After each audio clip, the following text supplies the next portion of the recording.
Sir ತನ್ನ ಹೆಸರು ಹೇಳಿ ಸರ್. ನನ್ನ ಹೆಸರು ನವೀನ್ ಕುಮಾರ್ ಜಿ ಅಂತ. ತಾವಿರೋದು? ನಾವಿರೋದು ವಿನಾಯಕ ಲೇಔಟು, ವಿಶ್ವಭಾರತಿ ಸ್ಕೂಲ್ ತಾವು.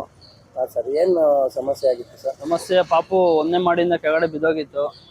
ಎಷ್ಟನೇ ತಾರೀಕು? 6ನೇ ತಾರೀಕು ಸೋಮವಾರ ಸಾಯಂಕಾಲ ಒಂದು 6 ಕಾಲ ಆಗಿತ್ತು ಟೈಮಿಂಗ್ಸು. ಆಮೇಲೆ ನಾವು ಸಾಯಂಕಾಲ ಒಂದು ಹಾಸ್ಪಿಟ್ಲಿಗೆ ಹೋಗಿದ್ದು. ಅಲ್ಲಿ ವೆಂಟಿಲೇಟರ್ ಇಲ್ಲ, ಏನೂ ಇಲ್ಲ ಅಂದ್ಬಿಟ್ಟು ಆಗಲ್ಲ, ಎಮರ್ಜೆನ್ಸಿ ಇದೆ ಇದು ರಂಗದೊರೆಗೆ ಬರ್ಕೊಟ್ರು. ಆಂಬುಲೆನ್ಸಲ್ಲಿ ಬಂದಮೇಲೆ ಇಲ್ಲಿ ಚೆನ್ನಾಗಿ ಟ್ರೀಟ್ಮೆಂಟ್ ನಡೀತಾ ಇದೆ. ಪಾಪು ಇನ್ನು ICU ಇದೆ. ಸೋಮವಾರದಿಂದ ಇವ್ರಿಗೂ ICU ಇದೆ. ಅಂದರೆ ಕಣ್ಣೆಲ್ಲ ಬಿಟ್ಟಿದೆ, ನಮ್ಮನ್ನೆಲ್ಲ ಅಬ್ಸರ್ವ್ ಮಾಡುತ್ತೆ, ನೋಡ್ತಾ ಇದೆ, ಏನು ತೊಂದರೆ ಇಲ್ಲ. ಆಮೇಲೆ ಸ್ವಲ್ಪ ನಾವು ಪ್ರಿಯಕೃಷ್ಣ ಸರ್ ಹತ್ರ ಹೋಗಿದ್ದು, ಏನಿದೆ ಹೆಲ್ಪ್ ಮಾಡಿ ಸರ್ ಅಂತ. ಆಮೇಲೆ ಪ್ರದೀಪ್ ಅಣ್ಣವ್ರು ಬಂದಿದ್ದು, ಅವರು ಬಂದು ಹೆಲ್ಪ್ ಮಾಡಿ ಚೆನ್ನಾಗಿ ಅಮೌಂಟ್ ಕೊಟ್ಬಿಟ್ಟು ಹೋಗಿದ್ದಾರೆ. ಏನೋ ಇದ್ದರೆ ಹೇಳಿ ಅಂತ ಹೇಳಿದ್ದಾರೆ ಇಬ್ಬರೂ. ಅವ್ರಿಗೆ ತುಂಬ ಧನ್ಯವಾದಗಳು. ನನ್ನ ಕಡೆಯಿಂದ ತುಂಬ ಥ್ಯಾಂಕ್ಸು ಕಾಂಗ್ರೆಸ್ ಅವ್ರಿಗೆ, ತುಂಬ ಧನ್ಯವಾದಗಳು. ಓಕೆ, ನಮ್ಮ ಹೆಸರು ಸರ್? ನನ್ನ ಹೆಸರು ನವೀನ್ ಕುಮಾರ್ ಜಿ ಅಂತ. Okay, thank you sir. Thank you.